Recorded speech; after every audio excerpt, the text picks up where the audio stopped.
Annie Thompson here, and you're watching the U.S. Crime Line. In Hot Springs Village, Arkansas, 46-year-old Donna Natsky was trying to rebuild her life from the ground up. After 2 decades of marriage, everything she knew had been ripped away when her husband unexpectedly handed her divorce papers.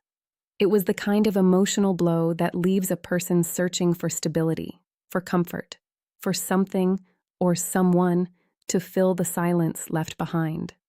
But Donna wasn't the type to fall apart. She pushed forward. She found a new routine, a new purpose, working as a dispatcher for the local police department. And in that role, she quickly became someone everyone admired. Officers respected her.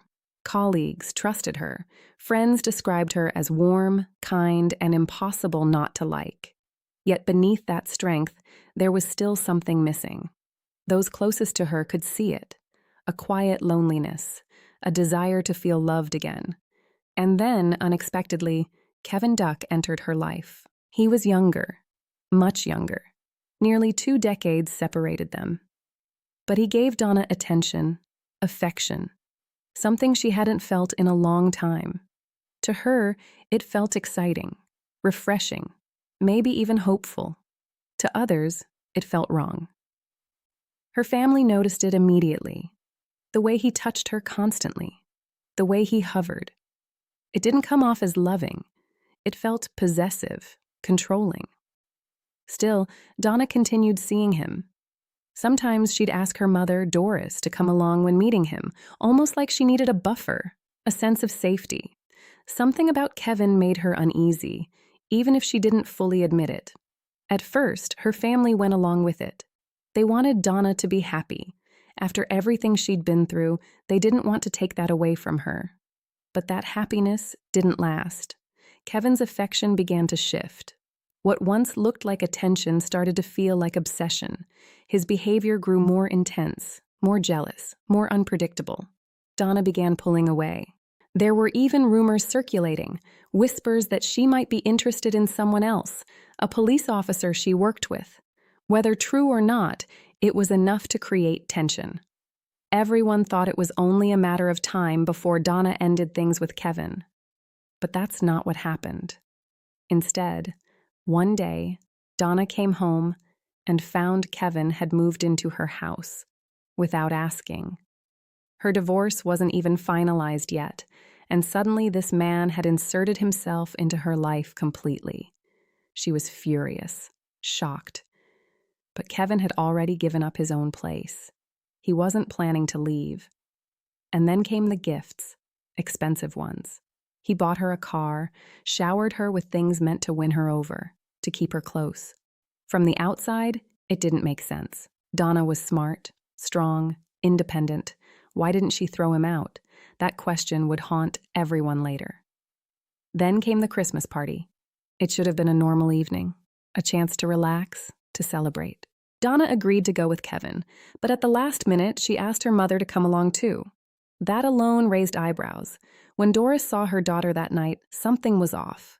Donna looked upset, on the verge of tears, her nose red, the way it always got when she'd been crying. And Kevin? He wasn't the same either. The usual affection, the constant touching, it was gone. The two of them barely interacted. The tension between them was obvious. Hours passed. Then, around 10:30 p.m., Doris looked around and realized something chilling. Donna was gone. So was Kevin.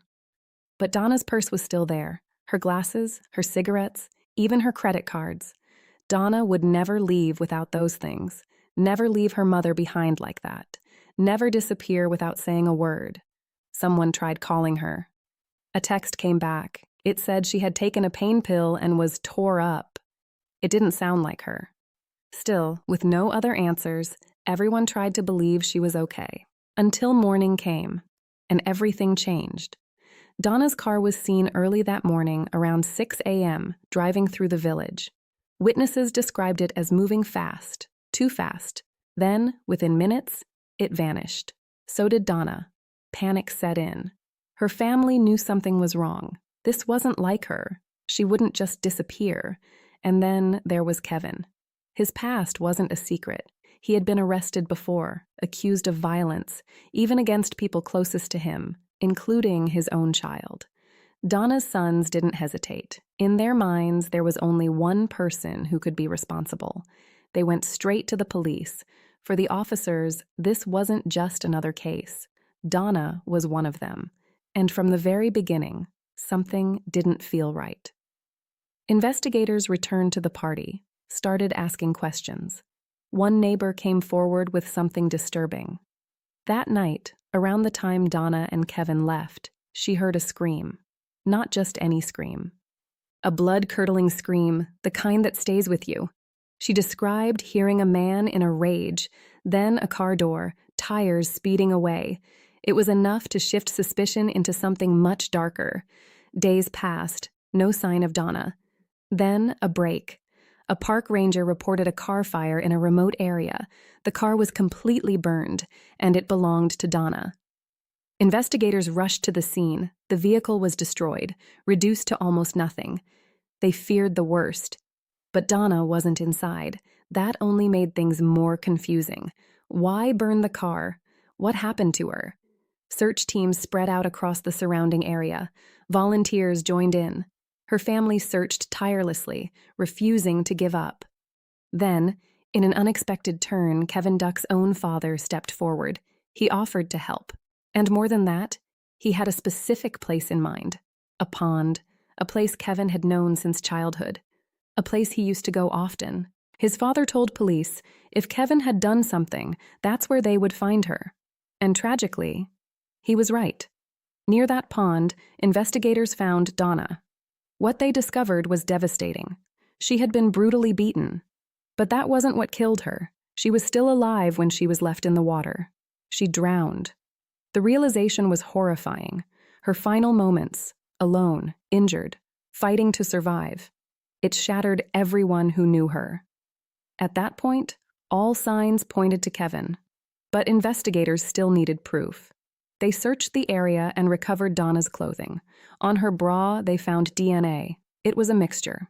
Part of it was Donna's. The other part belonged to a man. This was it. The evidence they needed. Except it didn't match Kevin. The result stunned everyone. If it wasn't his DNA, then whose was it? The profile didn't match anyone in the national database. Now, instead of answers, there were more questions. Was someone else involved? Had another person been there? Or was this some kind of misdirection?